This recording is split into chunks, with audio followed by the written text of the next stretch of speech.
سلام و عرض ادب. امیدوارم که خوب و خوش و سلامت باشید. عبدالرضا صدرالدینی هستم. با 2 مارکت ریپورت در رابطه با اپل و آمازون میخوام یه سری مختصر اطلاعاتی رو خدمتتون عرض بکنم. همونجور که ملاحظه می‌فرمایید الان نماد اپل رو داریم می‌بینیم و اگر من در واقع بیام RSI به این در واقع ست بکنم، اینجا هم RSI زیر خط 5 اومده که نشان از کم شدن والیوم داره در واقع در نماد اپل و همین که می‌بینیم یه حالت ریزشی داره و اومده در واقع اگر اینجا یک ABC بگیریم زیر نقطه های ABC بسته شده، در واقع یک روند نزولی رو داره نشون میده به ما که میخواد شکل بگیره، ولی خیلی بعید به نظر میرسه که بخواد اپل زیر عدد $90 بره. در این ناحیه‌ای که میبینید یه رفت و برگشت انجام شده، سوینگ انجام شده، در واقع ساپورت رزिस्टنس هستش که واکنش داشتیم روی اون و به احتمال قوی این اصلاحی که شکل بگیره تا این ناحیه اگر بیاد پایین دیگه پایین تر نره. من به احتمال قوی که میخواستم بگم یعنی اینجا نقطه نهاییش باشه برای ریزش. اگر از ابزارهای فیبوناچی هم بخوایم استفاده بکنیم، ابزار اکسپنشن یا پروجکشن رو بخوام استفاده بکنم، میبینید که 100% این میزان ریزشی که در استیج اول بوده در واقع معادل اون اگه بخوایم بگیریم رو همین عدد تقریبا $90-91 در میاد. بنابراین من خودم به صورت تله‌گذاری من برای خودم این در واقع الزامی برای کسی نمیاره که فالو بکنه، شاید من اشتباه بکنم. من برای خودم 2 اوردر روی $100 و 3 اوردر روی $90 به صورت بای لیمیت گذاشتم. انتظار دارم حتی اگر شده مثل اینجا برای مثلا چند ساعتی یا حتی برای چند دقیقه مارکت به این عددها برسه، پوزیشن من باز شه بره بالا. ولی یه مطلبی رو خدمتتون عرض بکنم، این به این معنی نیستش که این بخواد یه تیکه ریزش بکنه. همینجوری که در این قسمت می‌بینید که نوساناتی داشته و در اینجا همین نوسانات رو می‌بینید، امکان داره این نوسانات باز هم اتفاق بیفته. از یه طرف امکان داره که اصلا ما چنین ریزشی رو تجربه نکنیم و مارکت بخواد حالا خبرهای خوشی برسه یا بحث الکشن به یه نتیجه برسه یا خبرهای خوش اقتصادی یا بسته‌های حمایتی بیاد و مارکت از همین بالای این نقطه در واقع تقویت بشه و بره بالا. در این قسمت ما شواهدی رو داریم می‌بینیم که میتونه یکی از در واقع الگوهای الیوتی شکل گرفته باشه اینجا و کل اصلاح در اون در واقع فاز اول به پایان رسیده باشه. بذارید من اینو پاک بکنم و این رو یه مقدار بازش بکنم. این قسمت رو عرض میکنم. امکان داره کل اصلاح اینجا تمام شده باشه و این چیزی که ما داریم میبینیم که از الگوهای الیوتی هستش که امکان داره در واقع بدونی که ما اون ریزشی که عرض شد خدمتتون شاهد باشیم، مارکت از همین جاها تقویت بشه و بره بالا. ولی حالا این انتظارم هستش که اگر ریزش اتفاق بیفته تا این اعدادی که عرض شد $100 و $90 در واقع رؤیت بشه و بعد به سمت بالا چرخش ها انجام بشه و بریم بالا. از یه طرفی اگر بخوایم برسیم به این کف، ما نیاز داریم که حداقل نزدیک به خط C برسه در واقع این RSI که چیز راه چندانی رو نداره. یعنی من احساس میکنم که با 1-2 تا کندل دیگه اگر قوی بخوره به نزدیکی های اون برسیم. حالا اگر این RSI برگرده بالا به هر دلیلی و تقویت بشه، بالای خط 50 قرار بگیره، احتمالاتی که ما روند صعودیمون رو طی بکنیم بیشتر هستش. باید این رو هم مد نظر داشت. اگر بالای 55 توی RSI بره که یک احتمال تقویت میشه و وقت این اوردرهای من باید از اینجا در واقع کنسل بشه و تو مسیرش تو سوینگ ها اوردر گذاری بکنم. خب این از اپل تا اینجا. اجازه بدید بحث آمازون رو خدمتون عرض بکنم.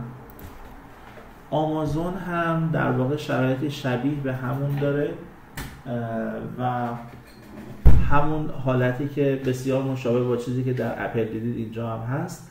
من اینجا رو اومدم اون جایی که احساس میکنم در واقع میتونه پایان این ریزش قلمداد بشه اگر ریزش بخواد ادامه پیدا بکنه. ببینید ما 2 تا جهت رو باید در نظر بگیریم و برای 2 تا جهت باید آمادگی داشته باشیم. اگر آمازون این قله رو زد در واقع اینجا، این امکان داره که روند صعودی ما ادامه پیدا بکنه.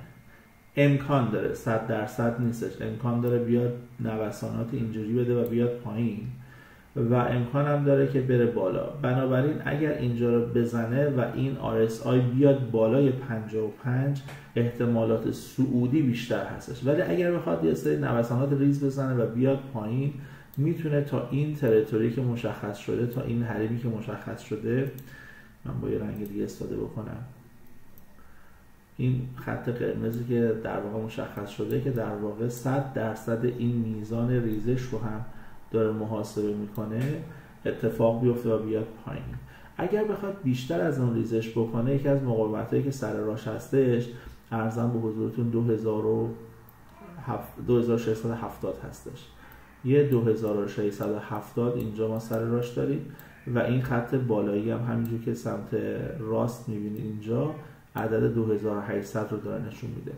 یه مقاومت دیگه در واقع پایین تر از اون هستش که یه مقدار به نظر بعید میرسه که به اونجا بخواد برسه و اون عدد 2400 هستش که تو این کادر در واقع کرم رنگ من خدمتتون نشون دادم. جمعی جوانب مثل این مووینگ اوریجی که من گذاشتم با توجه به شرایطی که مووینگ اوریج داره این کادر رو نشون میده که احتمالاً اتفاقاتی در واقع داخل این کادر بیفته، یعنی ما قیمتمون نوسان بکنه و بیاد پایین و در این کادر به نتیجه دلخواه برسه، ببینید نوساناتی انجام بشه و بیاد داخل این کادر و از این کادر رویه صعودی شکل بخواد بگیره. اینجا باید در ازای اون ببینیم RSI هم آیا نمایشی رو ما داریم که بتونه تایید بکنه یا خیر و باید بقیه مسائل رو باز بررسی کرد ببینیم چگونه است، ولی بسیار بسیار بعیده که بخواد بیاد زیر عدد 2400. من اینو عرضم خدمت دوستان که به هیچ عنوان آمازون، اپل، تسلا فروش نداره، حتی اگر بدترین اتفاقاتی که شما فکر میکنین بیفته و اینها بیان پایین، این شرکت ها چنان قدرت دارن و چنان پشتوانه مالی که دارن میتونن سریعتر از هر نماد دیگه از بحران خارج بشن و به حال اولیه‌شون برگردن. بنابراین هر ریزشی که شما میبینید یک ایجاد فرصت برای شما که بتونید تعداد سهمی رو که دارید بیشتر بکنید. اینی که بعضی دوستان من میشنوم که میگن آقا ما یه نوسان در واقع ببینیم سیل سود میکنیم، عرض میکنم خدمتتون بعداً حسرت خواهید خورد. یه دور زمانی میشه سالهای آینده میگید آمازون $2800 بود، نمیدونم $3000 من میتونستم بخرم، الان شده چقدر؟ کما که در سال 2017 ابتدای سال $1000 بود، یه دفعه یه جهش زد شد $1100 و تا پایان سال شد $2000.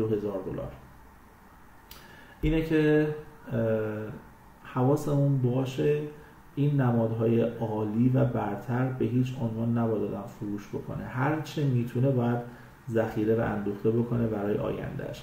اگر شما بتونید انشالله روزی هر کدوم اینا رو به اندازه 100 تا دونش رو داشته باشید، اون موقع روی بحث بازار آپشن میتونید خیلی راحت در واقع سودگیری بکنید و هزینه تمام شدهتون رو بیارید پایین و خیلی در واقع فاند داشته باشید. خب من نمیخوام بیشتر از این وقت دوستان رو بگیرم، فقط چون یکی دیگه از دوستانم خواسته بودن من تسلا رو هم یک صحبتی روش میکنم و این مارکت ریپورت رو به پایان میبرم. اجازه بدید من تسلا رو هم بیارم اینجا. این اول از من رو بکشم اینجا.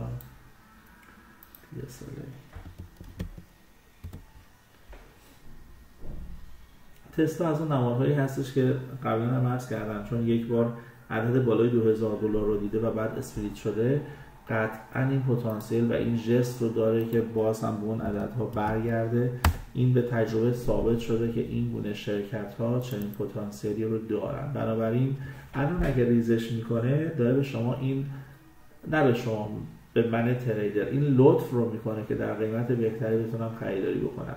من انتظار دارم که عددهای 335 و حتی $300 رو هم ببینه. واسه همین اومدم بالای $303 بالاتر، $303 برای خودم اوردر گذاشتم که اگر در واقع اومد لحظه‌ای خواست تاچ بکنه و برگرده بالا، من جا نمونم. همینجا که میبینین کندل ها با شادوهای بزرگی داره اینها و این امکان داره در یک چند دقیقه یک شادوی ایجاد بشه، افت قیمت پیدا بکنه، بیاد این اوردرها رو باز کنه و برگرده بالا.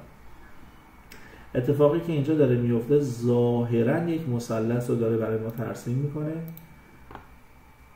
من این ور میکشم که ببینید من چه میخوام عرض کنم. به این صورت اومده بالا، یک A رو داده، اومده B، C، D و احتمالا یک مثلثی رو به این صورت تحویل ما خواهد داد ظاهرا. اگر نمیتونه فقط به صورت ABC این اتفاق بیفته که به این صورت خواهد بود، یک روند رو بالا، بعد A، B، اینجا A خواهد بود، اینجا B خواهد بود و حالا به این صورت C رو به ما نمایش خواهد داد. الان در واقع A میشه اینجا، B میشه اینجا، حالا با یه سری نوساناتی بخواد C رو به ما اینجوری نمایش بده و از اینجا شواهدی رو که در RSI و بقیه ایندیکاتورها میتونیم ببینیم، میتونیم شواهد صعودی رو بگیریم. از طرفی همین الان اگر ریزش انجام نشه و در واقع مارکت بخواد به سمت بالا بره، با یه مقدار احتیاط میتونید اینجا و در واقع اینجا با اطمینان بیشتر به صورت بای استاپ در واقع مسیر صعود رو بگیرید. ولی اگر به اینجا نرسید و این نوسانات به این صورت اومد پایین، همونجور که عرض میکنم دیگه میتونید این پایین مترصدش باشید که پوزیشناتون رو بگیرید. این ساپورت و رزिस्टنسی که اینجا اتفاق افتاده میتونه در واقع جایی باشه که قیمت رو به سمت بالا سوق بده که مجددا بره بالا. خب امیدوارم که این مارکت ریپورت ها براتون مفید واقع بشه، امیدوارم جنبه آموزشی داشته باشه. من هدفم صرفا سیگنال دادن نیست، هدفم در واقع این هستش که دوستان عزیزم بتونن روش چیز یاد بگیرن. خب در پناه حق باشید. خدا نگهدار.